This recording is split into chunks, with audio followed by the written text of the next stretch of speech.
Good morning, ladies and gentlemen. Welcome to our weekly Parsha Shiur. We have the special zechus and privilege of being sponsored today by Mrs. Chana Khan and her family in honor of a new grandson that was born to her, I believe that was yesterday, to her son Eli and his wife. Mazel tov to you. Chana Khan has been part of, Mrs. Chana Khan has been part of these shiurim for a long time. She even joined us from Cape Town, South Africa for a while. Mazel tov to you. You should raise the young man with Torah, and it should bring you many brachas and many simchas for you and for Eli and for the entire family. All right. Good morning, ladies and gentlemen. Welcome to our weekly Parsha Shiur. Today, I want to start off with a story. The details, I hope I get right, but the point is definitely an accurate story. There was a Rav who lived in Toronto, Canada, passed away not long ago, very well known, not just in the Chabad world, but way beyond. His name was Rabbi Emanuel Shochat, philosopher, Rav, Posek, great Jewish thinker, teacher, even at some stages in his life, a master debater, but maybe that's for a different day.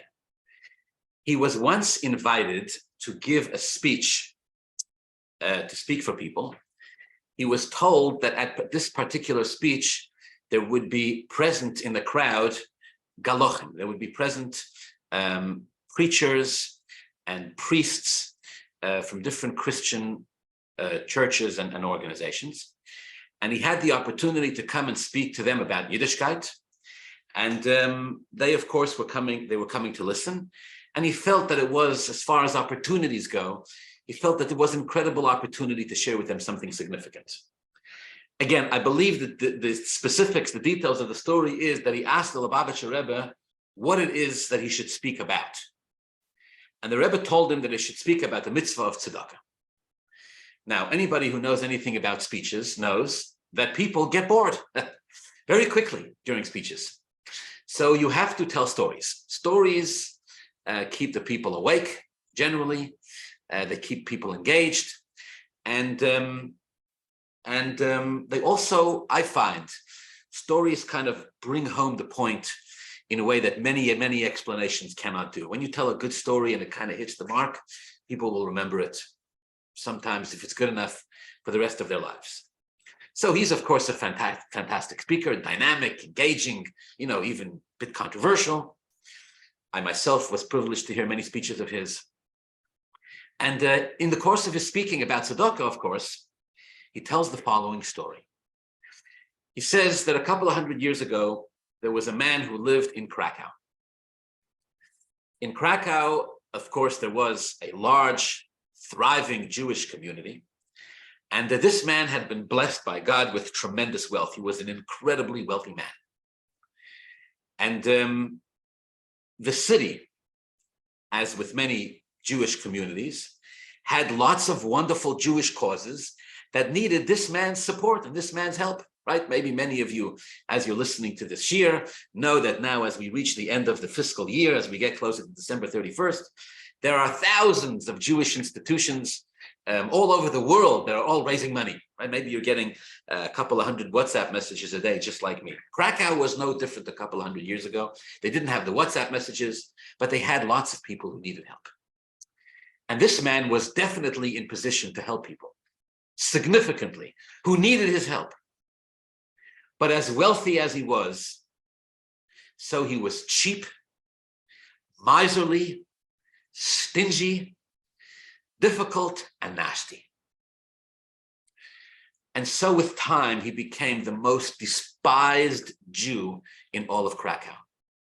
You see, because so many people needed his help, so many struggling families, Rahman Hashem protect us. And he was just karg. In Yiddish, we say karg. Karg means he was tight-fisted. He wouldn't give a dime. Not only that, but if anybody ever asked him for money, he was downright nasty. And so he became known as the local kamsen. He became known as the local miser. And everybody hated him. When he walked in the street, they spat at him and kicked stones at him. when he came to shul, they never gave him an aliyah. They made him sit in the back of the shul, and they never allowed him to daven for the ummah. They call him names, and they shun him in any possible way they could. Nobody ever said good Shabbos to him, and of course, nobody ever invited them to their simchas. And then the miser became elderly, and it became time for him to return his neshama to our Father in heaven. And he gathered together the members of the Chevra Kadisha, of the Holy Burial Society, and he tells them, listen, I'm about to die, and when I die, I need you to bury me in a prestigious place in the cemetery. And they said, you rotten miser, we're going to throw your body at some corner of the city where nobody will ever find you. And he begged with them, and he said, no, please. I want you to place me in a bakovadika place. I want you to give me an honorable burial, please. They said, not only will we not give you an honorable burial, we won't bury you at all unless you give us exorbitant amounts of money. You didn't give us money during your lifetime. Maybe we can get it out of you after your death. And the guy said, look, I'm a miser. I'm sorry, I can't give you any money. He died in disgrace. He was buried in shame. The Chevra Kadisha put him in a corner of the cemetery where nobody would even notice that he was there. They could barely get together a minyan. Nobody wanted to say Kaddish for him. This man was hated in the city and in the community. Okay. A couple of days after his passing, it's Friday morning. The Rav of the city, the Rav of Krakow, Krakow was at that time was one of the most prestigious communities, Jewish communities in the world. The Rav Friday morning gets a knock on the door. There's a poor man standing there. He says, Rabbi, I'm wondering if you can help me. I don't have money to buy food for my family for Shabbos. I need a couple of rubles. Have you got something for me? And the rabbi says, of course, pleasure. Here it is. He gives him a couple of rubles, and the guy goes on his way. 5 minutes later, there's another knock on the rabbi's door. Another poor man. Rabbi, I'm wondering if you can help me. I need some money for my family for Shabbos. We can't afford to buy fish. We can't. My children haven't eaten a piece of chicken in a week. Is there anything you can do to help us? The rabbi says, of course. The rabbi gives him a couple of rubles, a couple of kopecks, whatever it is. And so it is all morning, one after the next, after the next. Every poor Jew in Krakow, every impoverished man shows up at the rabbi's office begging for help. And within by 8:30 in the morning, the rabbis run out of money. And he looks out the window, and there's a long line of people, and they've all come to him for help. And the rabbi goes, what in heaven's name is going on here? What, the whole city all of a sudden became poorer overnight? What's been going on? And so the rabbi starts to do some investigation. And a fascinating reality emerges. It turns out that every poor family in the city, early Friday morning, while the whole city slept, was slipped an envelope under their door with money for Shabbos, and on it were the words, L'Koved Shabbos. Dozens, perhaps hundreds of these envelopes were slipped every early Friday morning while the whole town slept. Under every door, these envelopes had been slipped. The butcher and the baker and the candlestick maker. Now, the butcher and the baker were instructed to give the poor people food on credit. And the one who was paying all the bills was this despised miser. And when he died, the city went into chaos. It turns out the man they hated so much was secretly supporting them all. And anybody who knew about it was sworn by the miser himself into secrecy. The Rav gathers the whole community together. They all come to shul. They all say Tehillim. They all go to the caver. They all go to the grave of this man at the corner of the cemetery, whose graveside doesn't even have a tombstone yet. And the Rav of the city announces that on this man's tombstone, it's going to say the words Kamtzin Kodesh, which means holy miser. And the Rav tells the people, after 120, when my time comes, I want you to bury me right next to this man. The man who allowed himself to be seen as the greatest miser, but was the greatest Baal Tzedakah ever. Supported everybody in secret. Okay. Remember, this is a story within a story. Rabbi Emanuel Shachat tells the story at a public gathering while he's talking about tzedakah. The purpose of him telling the story is to explain that Jews always held in the highest esteem the idea of giving tzedakah without the recipient even knowing who the money is coming from. You see, in this case, this Kamsan Kodesh, this holy miser, as the Rav of the city had coined him, he wanted to give the tzedakah, but he didn't want to take any credit for it. He didn't want anybody to know that it was him. He wanted his identity to remain secret. So he built this facade, he built this persona where he's a stinking miser. And everybody thought he was. But in reality, he was giving what's called matan b'seiser, all this tzedakah privately. Okay. Rabbi Emanuel Shachat finishes the speech and he goes back to his hotel room where it is that he was staying the night, and he's ready to retire for the night.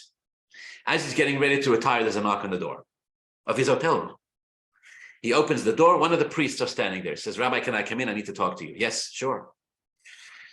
The priest comes in. He says, Rabbi, your speech was fantastic. I didn't fully understand that story you told about the miser in Krakow who ends up being buried next to the rabbi. Could you tell me that story again? All right. Rabbi Emanuel Shachat repeats the story, and the priest is clearly moved. He's clearly emotional about the story. He says, Rabbi, I need you to repeat the story again. Rabbi Shachat started to get concerned. The guy's a little punchy up there. But he does it again. And now the priest sitting in front of him is in tears.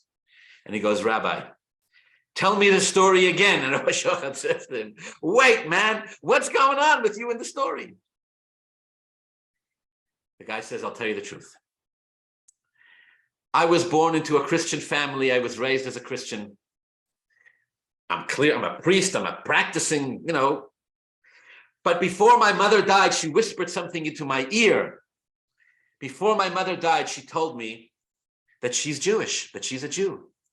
And that according to Jewish law, if a woman is Jewish, all of her children are Jewish, which means, says this priest to the rabbi, my mother told me that I'm a Jew. Not just that, she says to him. She told him, we have a tradition in our family that our great-great-great-grandfather was a very holy man. During his lifetime, everybody thought he was a terrible, rotten person. They thought he was a miser. But when he died, it turned out that he was supporting half the city without anybody knowing who he was. And on his tombstone, they wrote the words, holy miser. And the priest tells the rabbi, one day, my mother told me that one day I would hear this story about my great-grandfather being told in public. And that when I heard the story, I would know that it was a sign from Almighty God, that it was time for me to rejoin my people and to become an open and celebrated Jew. And since the day my mother died, I never heard this from anybody until you did. Now it's Rabbi Shachat's turn to become very moved.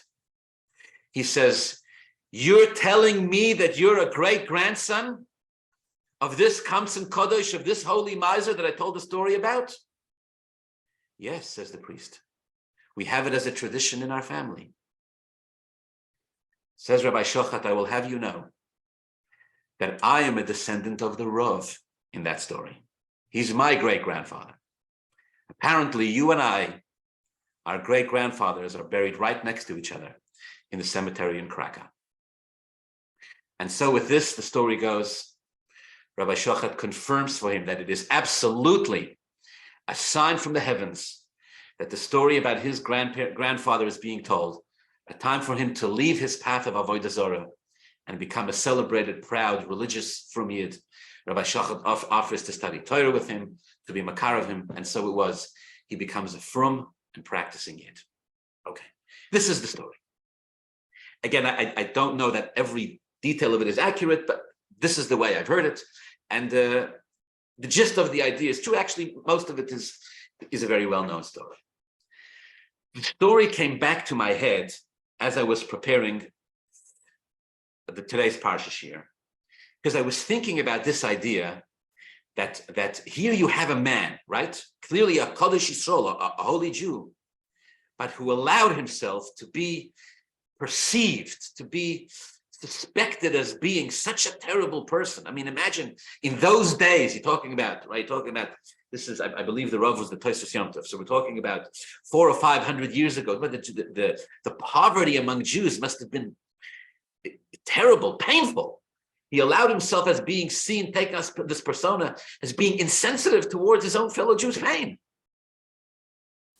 while he was helping them at the same time. He allowed himself to be perceived, to be suspected of being a rotten person, when in fact he was a great tzaddik. All right. Now, why am I telling you about all of this? It's a Parsha Shiur. I'll tell you why. Take a look in this week's Parsha.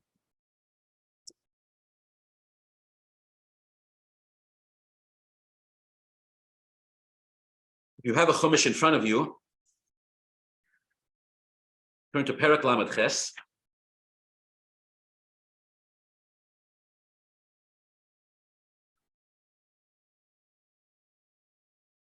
Pasuk Tesvav.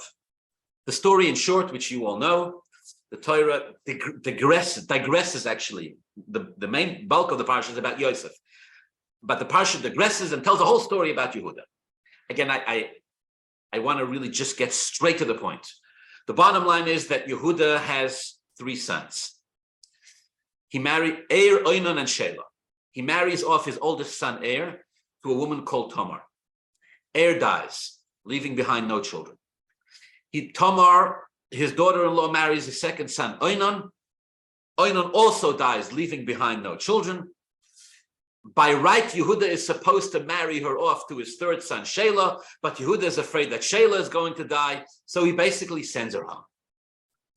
The woman Tamar, again, glossing over many details, the woman Tamar is keenly aware that she's destined to have sons from Yehuda.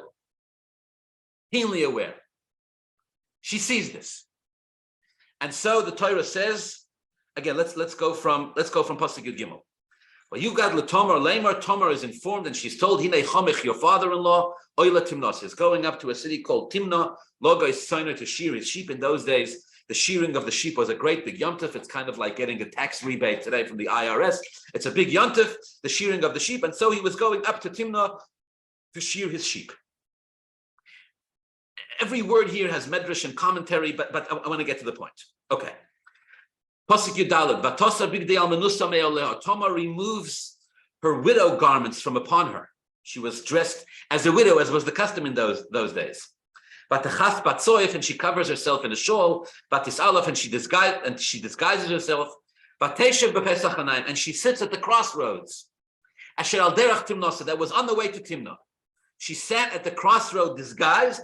Why'd she do that? The Torah says she saw that Shelah, the man she's destined to marry, Yehuda's third son, has grown up, and she, Tamar, is not being given to him as a wife. So she sits there on the crossroads. The Torah doesn't articulate clearly what her intentions were, at least at this point. But she sits there at the crossroads. All right. Here the story gets wild. By Yehuda, says the Torah, Pasuk Tesvav, Yehuda sees her. Vayachsheveha Lezonah He. Yehuda thinks that she is a Zoina. Yehuda thinks that she is a woman of ill repute. Because she had covered her face. Yehuda turns to her from the road. He solicits her. The Torah says he doesn't know that she is his daughter-in-law. And she says to him, what are you going to give me? And he says, I'm going to send you goats. And she asks for security, and he gives her security. They are together. She becomes pregnant, and later she reveals to Yehuda in the most elegant and secretive way her true identity, and that she in fact was pregnant with his, she was pregnant from him. The end of the story is that she has twins. She has 2 boys. The first one is called Peretz, the second one is Zorach. Peretz, of course, is the ancestor of a man named Peretz, of course, is, again, let's get to the point. Peretz, of course, is the ancestor of a man called Boaz. Boaz is the ancestor of a man called David HaMelech. David HaMelech is the father of Shlomo HaMelech, and Shlomo HaMelech built the first Beis HaMikdash, and from David and Shlomo come Melech HaMashiach. This is one of the stages of the Yichus, right? Of the Yichus of Mashiach and David HaMelech, is this story of Yehuda and Tamar, as is very well known. Okay. On the word Vayachsheveha, again, Pasuk Tesvav, Vayireha Yehuda, Vayachsheveha Lezonah. Yehuda, the simple meaning of it is Vayachsheveha means he thinks of her, he considers her as Zonah. He thinks that she is a woman of ill repute. Because she hid her face. On the word Vayachsheveha, there is a wild commentary of the Baal Haturim. The Baal Haturim, who we've come to quote very often in these classes, gives an interpretation here on the word Vayachsheveha. Actually, the full commentary of the Baal Haturim is actually in Parshas Lech Lecha. I'm going to read it as it's recorded in Parshas Lech Lecha, and explain it. Okay. The Baal Haturim is the author, lived 400 years ago, the author of what's called the Tur Shulchan Aruch, right? Rabbi Yaakov Baal Haturim, the son of the Rosh, one of the earliest and most famous halacha codifiers, put together a commentary on the Gemara, collecting all of the halachas. The Baal Haturim also wrote a commentary on Chumash called Baal Haturim, and one of the themes of his commentary is to find different places in the Torah where similar words are used, and to draw from context in these different places deeper significance and meaning into these parshas. Okay. The Baal Haturim in Parshas Lech Lecha tells us that the word Vayachsheveha, as it is written here, Vayachsheveha Lezonah, Yehuda thinks that Tamar is a Zonah. The word Vayachsheveha appears 3 times in the Torah. I'm going to read it. It's 3 or 4 lines in the Baal Haturim, and here it is. Vayachsheveha, says the Baal Haturim, Gimel b'Mesayah. The word appears 3 places. The first place is in Parshas Lech Lecha. What does it say in Parshas Lech Lecha? The Rabbeinu Shalom comes to Avram Avinu and tells Avram Avinu, Al tiru Avram, don't be afraid. I'm going to protect you. You have so much reward in store for you. Hashem comes to Avram Avinu and says, Avram Avinu, things are going to be fantastic for you. I'm going to make you so wealthy, it's going to be unbelievable. And Avram Avinu turns to Hashem and says, really?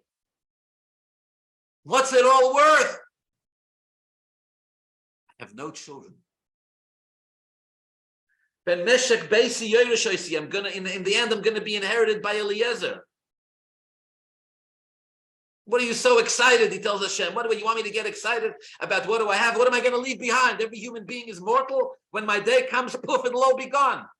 Ben Beisi Yerushaysi, Hein li loy nosat zera. He tells David, he tells Hashem, you didn't give me any children. What am I going to do with all of this? Right? What did I say? Tachrichim don't have pockets after 120. All we really leave behind in the end is our children. Without that, Avraham Avinu says to Hashem, I don't feel like I have much at all.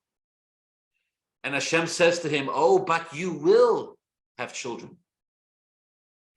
And he takes Avraham Avinu outside and he says, look at the heavens. He takes him outside and he tells him, look at the heavens. Count the stars, right, if you can. And he tells Avram, look up at the stars.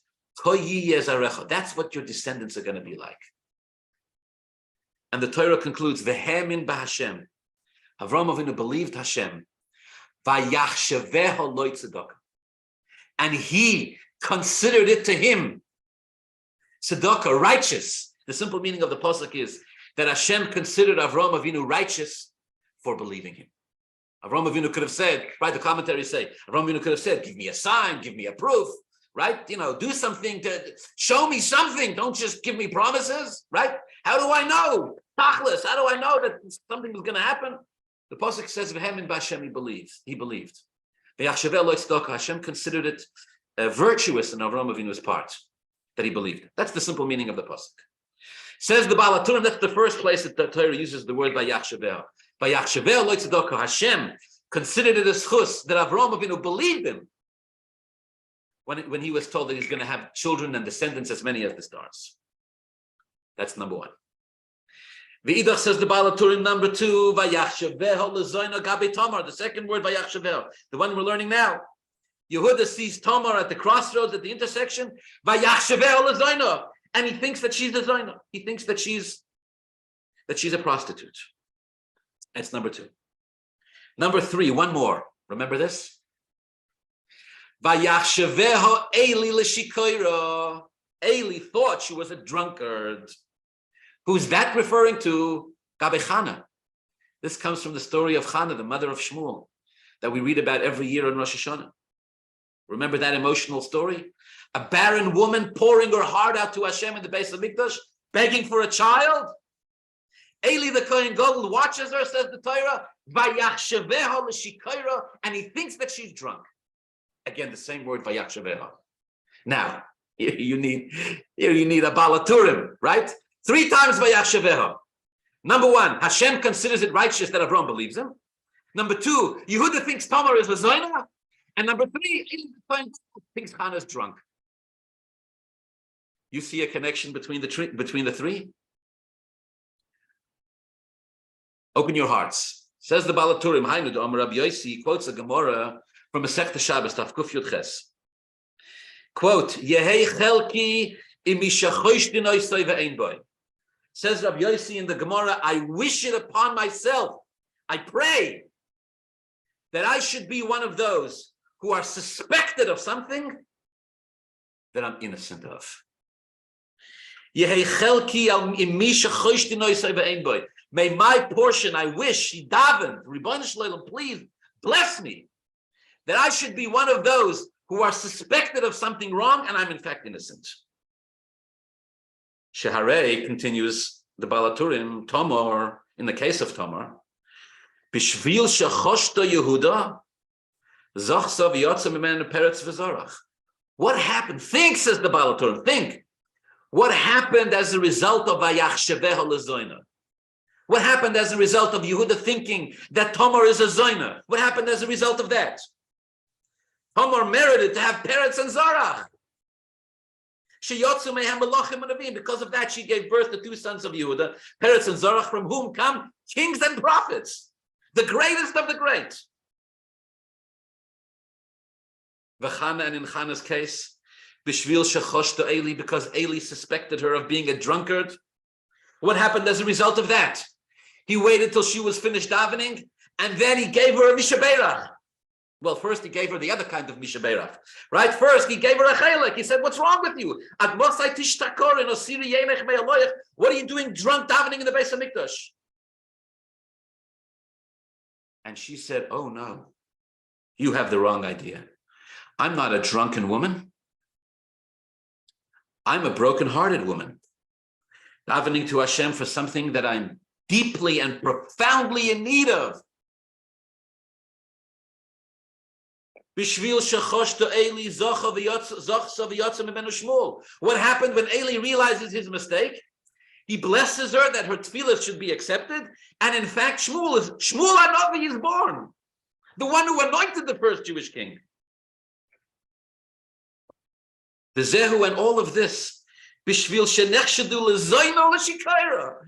The woman is suspected of being a Zonah, becomes the mother of David HaMelech and Mashiach, and the woman suspected of being a shikoira, a drunkard, becomes the mother of the greatest of all prophets, equivalent to Moshe and Aaron, as Chazal tell us about Shmuel Hanavi. Concludes the Baal Haturim, Bishvil shenechshadu lezonah l'shikoira, nechshav lohen l'tzedakah. Think of the zchusim, think of the merits that they got through being falsely suspected. Yehuda thought Tamar was a Zonah. Eli thought Chana was a Shikoira. They even rhyme. Zonah and Shikoira, they were suspected. Think of what kind of brachas came to them because they were suspected of this. They were innocent, but they were suspected because they were falsely suspected. They merited to give birth to the greatest of the great that our nation has ever and will ever see. Now go back to the pasuk in Parsha Lech Lecha, says the Baal Haturim. Vayachsheveha Lezonah He. That's how you have to read it.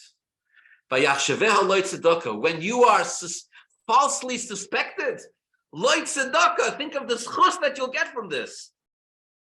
And he concludes with the words, Adoni Ovi Harosh Zal, which means, this is rare, to the best of my limited knowledge, which means the Baal Haturim is saying, this commentary, I heard from my father, the Rosh. The Rosh himself, the Baal Haturim heard this from the Rosh.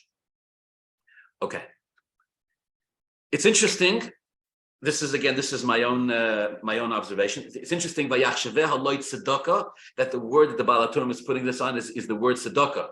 Which again, you see here that there's this concept of being suspected, like this comes in Kodesh in Krakow, who was suspected of being a miser when in fact he was a tremendous Baal Tzedakah. Okay. This is the commentary of the Baal Haturim. Now let's the commentary is it's beautiful, it's profound. But now, as always, let's dissect.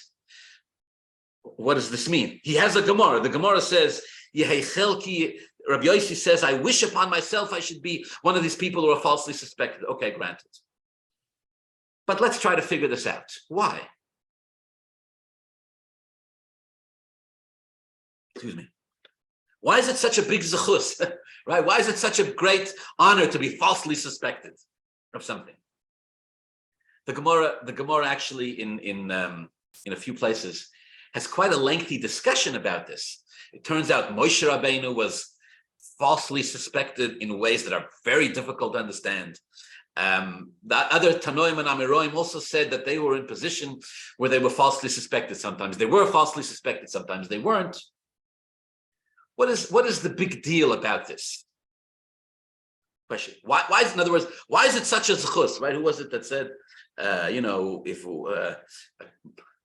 he says, I believe it was Tevye the Milchaker. He said, poverty is no great shame, right? But it's no great honor. It's no great honor either. In other words, all right, it turns out these people were innocent of what they were suspected of. Beseder. But what's the glory in being falsely suspected? I want to add two more points. The Baal Haturim seems to be saying, well, he doesn't seem to be saying, it's exactly what he's saying. He's saying that in the case of Tamar and in the case of Chana, the fact that they were falsely suspected, that's really what triggered, that's really the cause for all the brachas that they got. Bishvil, in his words, Tamar bishvil shechoshta Yehuda, and Chana bishvil shechoshta Eli, because they were suspected. That's why they had these great children. It seems difficult to understand because they were suspected. I mean, all right, what he means is if Yehuda hadn't suspected that Tamar was a Zaina, then he wouldn't have approached her, right? And if Eli wouldn't have suspected that Chana was drunk, he wouldn't have reprimanded her, and then he wouldn't have had an opportunity to bless her. But in the end, Tamar merits to have children from Yehuda. Chana merits to be blessed by Eli. Why did it have to come specifically through being falsely suspected? Why is the Baal Haturim seeing this as the trigger? Vayachsheveha Lezonah He. Why is it that way? And then let's ask one more question, which I think is also a question that seems to be one detail of this that the Baal Haturim is not completely explaining to us. The first time the Torah uses the word Vayachsheveha is by Avram Avinu. Vayachsheveha Lezonah He. Over there, Vayachsheveha has nothing to do with being suspected. Vayachsheveha Lezonah He means Hashem considered it as great zechus on Avram Avinu's part that he believed him. So over there, Vayachsheveha means something else altogether. Nobody's being falsely suspected or accused of anything in Avram Avinu's case. Avram Avinu is at this stage, he's 70 or 75. When he's having this conversation, he's 70, or the Baal Haturim seems to be saying he's 75 years old. All right, whatever the case may be, he's in his 70s. He's saying to Rabbi Shalom, I have no children. He didn't. Interesting, by the way, in all three cases of Vayachsheveha with Avram, with Tamar, and with Chana. In all three cases, it has to do with children. In Avram Avinu's case, all of Klal Yisrael. In Yehuda and Tamar's case, Nevi'im and Malachim, kings and prophets. And in Chana's case, Shmuel and Navi. But where do we have the element of false suspicion in the case of Avram Avinu? We don't, and yet Baal Haturim sees it as one of the three examples. Why? Or how? Or how is it connected specifically to the story of Avram Avinu? Okay. One more observation. Just think for a minute about the patterns, about the pattern of deceit in terms of deceiving identities that's going on here in Parshas Bereshis. Just think about how far-reaching this is, right? Let's go through some of them. Number one, Yaakov hides his own identity from his father Yitzchak, depends he's Esav. Seems to lie about it 3 or 4 times. Because of that, gets the brachas. Next, Leah hides her own identity from her husband Yaakov, pretends she's her own sister Rachel, right? Rachel is in on it. Rachel is in on the deceit. Rachel gives her the simonim. Lavan orchestrates the whole thing. Yaakov is deceived. The deceiver gets deceived, as we discussed 2 weeks ago. Because of that, through that, from that deceit comes 12 Shvatim. Once again, all of Klal Yisrael. Next, or not next, but I should have said, even before that, Lot is deceived by his own 2 daughters. Right? His 2 daughters deceive him. They get him drunk, they put him to sleep. From that comes Moav, which comes Rus, which comes David HaMelech HaMashiach. Yehuda deceives her own father-in-law. Tamar deceives her own father-in-law Yehuda.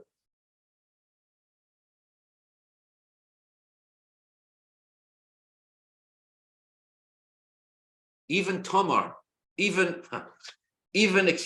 Rus will later come to Boaz in the middle of the night while he's asleep. He wakes up, the Torah says, and finds a woman sitting there.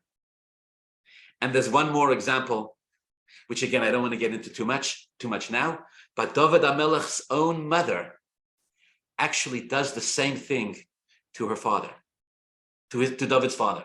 The night of David HaMelech's conception, David's father Yishai, according to the Medrash, thinks he's with a maidservant and doesn't know that he is with his own wife. When David HaMelech is born, David is suspected of being a mamzer. So much deceit. Again, Lot's daughters fool their father. From that comes Moav, Rus, David, Shlomo, and Mashiach. Yaakov deceives his own father Yitzchak. From that comes all the brachos of the Jewish people. Rachel, Leah, and Lavan all conspire to deceive Yaakov. From that comes the 12 Shvatim. Tamar deceives Yehuda. From that comes Peretz and Zorach, Nevi'im, and Malachim. David HaMelech's mother deceives her own husband, David HaMelech's father. From that comes David HaMelech. Rabbi Shalom, can't somebody get married traditionally, have their father walking down the aisle? One of the reasons why, if you've been to a wedding, there's something called badekin, right? Where the chassan covers the kala's face. One of the reasons why the chassan himself has to cover the kala's face is to make sure she's the right one before the face gets covered. Leah's face was covered and he married the wrong woman. Yaakov himself had covered it. He would have realized that the wedding dress was on the sister-in-law. Deceit, deceit, deceit. Nobody knows who anybody is, particularly when it comes to having children. Lot doesn't know it's his daughters. Yitzchak doesn't know it's his own son Yaakov. Yehuda and Tamar, Yaakov and Leah, David HaMelech's mother and father, Yehuda and Tamar, even Rus and Boaz. Even in the case of Rus and Boaz, there's an element not of deceit, but of surprise, where the Torah says Boaz wakes up in the middle of the night. Quote, Vehine Isha Shecheves Margaloisav. There's a woman lying there at his feet, and he literally says to her, "What are you doing here?" Always in surprise and always in deceit. Okay. Why? Why and what's the significance of this? Okay. I believe there's a lot to unpack here, but I want to make one point because I think that's really the key to the understanding here. Let's go back to the Parsha. The first time the word Vayachsheveha is used. This again is in Parsha Lech Lecha. It is Perek Tesvav Pasuk Zayin. Perek Tesvav Pasuk Zayin. V'hem in Ba'Hashem, the pasuk says Avraham Avinu believed Hashem Vayachsheveha lo tzedakah. Hashem considered it a tzedakah. All right. There is on this idea again. Avraham Avinu believes in Hashem. What does it mean? Vayachsheveha lo tzedakah. He believes in Hashem that what? That he's going to have a child. Okay. The commentaries all have a very, very hard time with this pasuk for a different reason. Not because the word Vayachsheveha is used in different places. They have a very hard time with this. Think about the simple meaning of the pasuk. Quote, V'hem in Ba'Hashem, Avraham Avinu believed in Hashem. Vayachsheveha lo tzedakah. Hashem was so impressed. Psh, take a look. Take a look at this, says the Rabbi Shalom. I tell the guy he's going to have kids, not just kids. He's going to have right? Like the stars of the heavens. Heaven Hashem, and he believed Hashem, right? Can you imagine? Hashem said, I'm not accustomed to this. I tell Avraham Avinu something, and Avraham Avinu believes me. Unbelievable. Hashem is so impressed. All the commentaries jump out of their chairs. They say, what? It says Hashem considered it as chus that Avraham Avinu believed him. What's it supposed to mean? This is the man who passed 10 tests. This is the man who was ready to die for the sake of his belief in Hashem. This is the man who was ready to sacrifice his son for the sake of his belief in Hashem. I mean, this is the man who was ready to give away everything at the drop of a hat. Hashem tells him you're going to have children. Oh, the pasuk says, the heaven Hashem. He believed. And Hashem said, wow, Vayachsheveha, you believe me? Well, unbelievable. Vayachsheveha lo tzedakah. All the commentaries talk about this. This is it's almost, not almost, it sounds like a terribly offensive thing to say about Avraham Avinu. There's no need to elaborate here in the question. It's very obvious, and all the commentaries talk about it. So here there is a Rashi. The Rashi doesn't address this question in particular. The Rashi is on the words Vayotze oisei achutza. Vayotze oisei achutza means that when Hashem told Avraham Avinu that he's going to have children, Hashem, quote, took him outside. Says Rashi, what does that mean? Hashem took him out, took him out on a date? What does that mean? Says Rashi, simply it means Hashem wanted to display it to Avraham Avinu and say, look at the stars, right? Look. You can't look at the stars when you're indoors, right? So you have to go out. You have to go outdoors, right? They tell the famous story of the two philosophers who went camping, right? So they're lying there in the middle of the night, and one says to the other, Yankel, what are you thinking about? And Yankel goes, as I look outside and I see the stars, I think about the vastness of the universe and all the, the billions of galaxies and the light years and the speed of light and and how small we are and et cetera, et cetera. And he gives them an hour and a half speech. Then he turns to the first guy and says, what are you thinking about? He says, I'm trying to figure out who stole our tent. We're not supposed to be able to see the stars. We're supposed to be lying in a tent. But the tent is gone, so clearly it's been stolen. Says Rashi, it's like Rashi says, Hashem took him outside to see the stars. Can't see the stars from inside. Says Rashi, there's a medrash. Omar Loi, the Rabbi Shalom told Avraham Avinu, quote, listen to these words. Stay me itstagninus shelcha. Go out of your stargazing reality. Leave your itstagninus, leave your astrology. Shira iso b'mazolois she'eincha osid lahamid ben. You have seen in the stars and in the constellations. You have seen in the mazolos. You have seen in the future that you are not destined to have children. Avram en loy bein. Aval Avraham yesh loy bein. Hashem said, you're looking in the wrong place. What you see is true. Say me itstagninus shelcha, Hashem said. Go out of your stargazing vision. You're seeing yourself as a person who's not destined to have children. Hashem says, you're wrong. Avram ein loy bein. Avram will have no sons. But I'm going to change your name to Avraham. When you see that your wife is not destined to have children, that's because you're seeing her as a name Sorai. Avol Sorah Teled. I'm going to change your name. And your mazel will change. One more interpretation, says Rashi. Hashem took Avram Avinu and put him physically on top of the universe.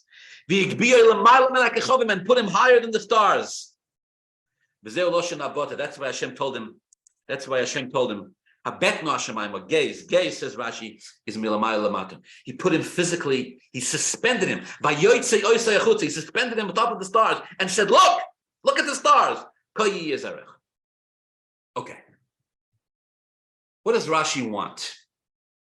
3 interpretations. Either he told him to literally walk out the door so he could see the stars, or he told him, go out of your astrological perception. You see yourself not destined to have children. You see your wife not destined to have children. I'm going to change both your names. Avram is going to become Avraham. Sarai is going to become Sarah, and that's it. And one more interpretation, he says, he put him on top of the stars. Okay. Again, it's a very difficult Rashi to understand. What Avram Avinu was a smart man. He couldn't figure out that the Rabban Shalom could change his name. By the way, to this day we do this. If a person loyalenu is ill, one of the things, and they seem to be in a very difficult space, or not just illness, anything. If a person has bad mazel, one of the solutions is to change the name. Even a child knows it. You change a person's name, and with Hashem's help, the mazel changes. All right, this shouldn't be taken lightly. You don't do this stam at the drop of a hat. But when it's significant, particularly when people are ill, we change their name. With Hashem, we hope for different mazel. But Avraham Avinu couldn't figure out that if you add a hey to his name and his wife's name, the mazel change. Listen to the words of Rashi. Listen to the words. Say me itstagninus shelcho. Go out of your perception, your gazing at the stars. Go out of it. Avraham Avinu didn't know that Hashem could do miracles. And why does Hashem have to tell him not to believe the stars? Avraham Avinu was the one teaching the whole world that the Rabbi Shalom created the stars.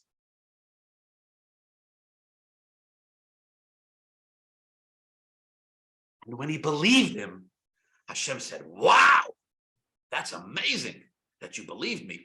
Unbelievable. What is this? Okay. I think the pshat is as profound as it is obvious. Did Avraham Avinu know that Hashem could make a miracle and give him a child? Of course he did. In the words of the pasuk, "Hayipolei me Hashem davar," Hashem could do anything. Did Avraham Avinu know that even at that particular age, if Hashem wanted, anything could happen? Of course, Avraham Avinu knew it, and Sarah knew it. And yet Avraham Avinu was absolutely convinced, quote, "She'eincha osid lahamid ben." Why was he so terrified that nothing would come of it? I'll tell you why. Because Avraham Avinu is not just a father. He's the first Jew. Avraham Avinu is not just looking to have a son, not just looking to have children. He's looking to have a Jewish nation. And he looks into the future and he sees that the existence of a Yid is an impossible existence. The idea, the miraculous nature of the existence of a Jew is something that, as far as the laws of nature are concerned, cannot survive. How many times can the same nation face annihilation? The threat of annihilation, the scare of annihilation, Rahman al-Islam, the persecution and all the rest of it. Avraham Avinu said, and even if they don't physically annihilate the Jews, how are the Jews going to remain Jews? How are they going to remain trusting in Hashem, connected to Avraham Avinu, after all they have to go through? How is the nation ever supposed to survive this? How is a Jew in 2022 going to deal with assimilation and intermarriage. How are we ever going to survive this? Avraham Avinu looks and says, it's not possible. Ein cha'osid lahamid bein. There's no way Yiddishkeit can survive the wars, the Hamons, Mitzrayim, Golusin.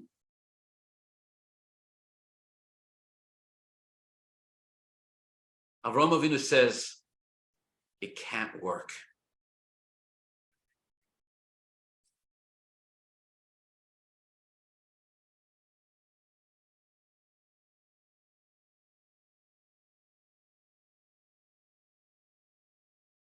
How many times will the Jews have to go through the same thing again and again and again? Every year we'll say Lashana Haba B'Yerushalayim, Lashana Haba B'Yerushalayim for 2,000 years. For 2,000 years. Lashana Haba every Yom Kippur. Lashana Haba B'Yerushalayim. You don't think at some point the Jews are going to say, okay, enough? What? You know how that moshel goes? I believe this one is from Rabbi Manas Friedman. He says, there's a young couple who get married and they're in love. And they go on a honeymoon and they're, sitting there across the table from each other, just starry-eyed, just infatuated with each other. They got that silly grin on their face. You want to kind of give them a reality check. Anyways, goes and the woman prepares dinner for her and her husband, and she makes him soup, and she puts all her heart and all her love, and she puts her entire essence into this meal, and they sit down and the soup is hot and it's delicious, and he picks up a spoon. The husband picks up a spoon and he's about to take his first, and he says to her, you know something, honey, I'm so sorry. I have to go and do something. I'll be right back. Wait for me. I'll be right back. I should have to go take care of something. It'll be quick. The woman goes, of course. My dear, my darling, honey, for you, anything. Sure, I'll wait. And so the guy takes off. And he comes back 2,000 years later. 2,000 years later. And he sits back down. And he picks up the spoon. And he makes a bracha and he puts it into the soup and he puts the spoon in his mouth and he says, honey, the soup's cold. Honey, the soup's cold, right? Complaining husbands. Honey, the soup is cold. Are you out of your mind? I've been sitting here waiting for you for 2,000 years. Who does that? Who sits for 2,000 years and says, L'shana haba b'Yerushalayim, L'shana haba b'Yerushalayim? And the emunah only gets stronger and more, and we're more and more convinced that this time it's true. After all we've been through.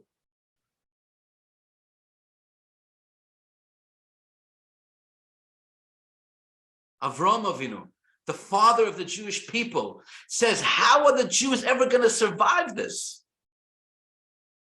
Between the enemies from the out and the enemies from the in and all the threats that face the Jews, we're never going to be able to survive. So he turns to the Ribono Shel Olam and says, Hein li lo nosata zera. You haven't given me children. He sees his own inability to physically conceive a child as the spiritual and conceptual impossibility in fathering the Jewish nation. And the Ribono Shel Olam doesn't tell him he's wrong. The Ribono Shel Olam tells him, go out of your spiritual perception. Go out of everything you see and everything you understand, because your perception of yourself is limited. And I'm going to put a hey in your name, and I'm going to put a hey in your wife's name, and you are going to discover a neshama in yourself that is so powerful that even you yourself have no idea what it is. And then you will have a child. And then you will have a child. And he will have a child. And he will have 12 children, 12 sons. And they will give us a Jewish nation. And they will be as many as the stars. And Rashi concludes, and he takes Avram Avinu, and he lifts him up, and he puts him on top of the stars, and he tells him, listen to me, Avram Avinu. Everything you're looking at it milamayla lamata. You're the owner of the world. You're on top of the world. You're in charge of the world. Everything that goes on in the world, it's all for you. Every obstacle that you foresee in Jewish history, every Haman and every Paroi and every Chamalnitsky and every Torah that the Jewish people face, and every Hitler, the Jews will always look upon it milamayla lamata. They'll always look at it from a position of strength. They'll always survive, and they'll always come out on top. No exceptions. Look, Hashem says, I'm putting you on top of the stars. Look down upon them. That's what your children will be like, looking upon them from above. Okay. Let's conclude the Dvar Torah. Says the Baal Haturim, Vehem min b'Hashem. Avram Avinu hears this from Hashem, and he believes it. He internalizes it. He understands as the first Yid that once the Hey from Hashem's name will be instilled into his own name, he as the first Jew will become a godly, divine existence on 2 physical feet. He'll be a piece of godliness. And together with his wife, they will will be blessed with a Yitzchak, will be a piece of godliness. And so it'll go. And so says the Baal Haturim, at every critical moment in Jewish history, people who are at the crossroads, physically and literally, people who are at the crossroads of Jewish history and have to give birth to kings, to prophets, to Mashiach, to David HaMelech, to Shlomo HaMelech, to the builders and the engineers who will build the first Beis HaMikdash and the second Beis HaMikdash and make this world a godly place and bring Hashem's presence here. The people who will be in the crossroads of that, the people who will be the facilitators of that. Something will be happening through them that is more powerful than they themselves have any idea of what's going on. They'll be bringing children into the world. They'll be having an impact. They'll be changing the course or fulfilling the divine purpose of all of human history. And as they're doing it, they themselves have no idea the depth and the extent to which there's repercussions from their actions. And in all 3 critical cases, it's always the same word, Vayachsheveha. Yehuda takes a look at Tamar. The Torah says, Vayachsheveha Lezonah He. He suspects her of being a Zonah. Now, later on, next pasuk the Torah will say, Ki lo yoda ki kalosa hi, that he didn't know that she was his daughter-in-law. So what's the Torah saying? Vayachsheveha Lezonah.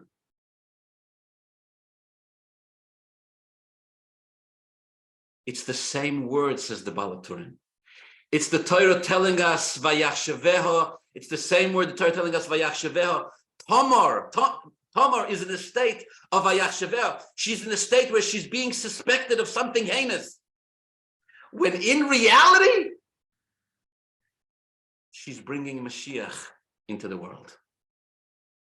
You know why these things happen without knowledge? You know why these things happen without consciousness? They happen at the time that they're happening. The human mind is not even aware of what's going on at the time. You know why? I'll tell you why. The Hasidic masters explained, because when what is happening is so profound, the human mind is actually incapable of grasping what's going on. You cannot understand what it is, the impact of your actions. You cannot understand what it is. So the Ribono Shel Olam coordinates that there is this space, this like twilight zone, where the people involved are kind of groping around without fully being conscious of what they're doing, and right there, Mashiach is born.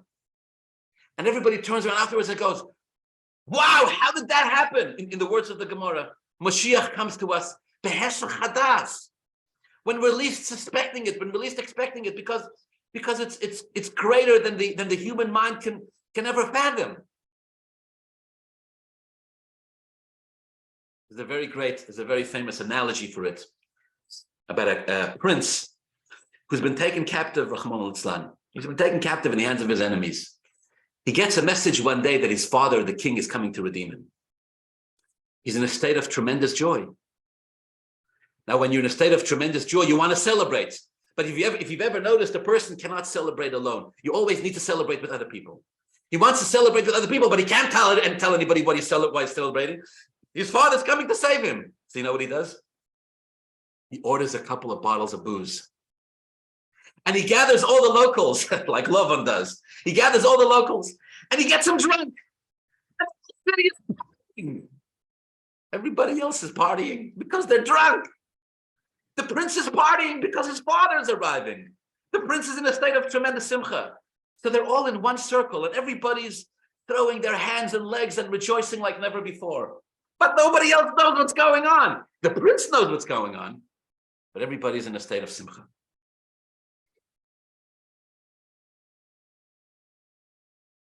In all of these, every time there's a Vayachsheveha, says the Baal Haturim, every time there's a woman who's being suspected of being a zoina, of being a shikoira, Eli the Kohen Gadol, sitting in the Beis HaMikdash looking at her, has no idea what's going on. He thinks she's drunk. She's drunk.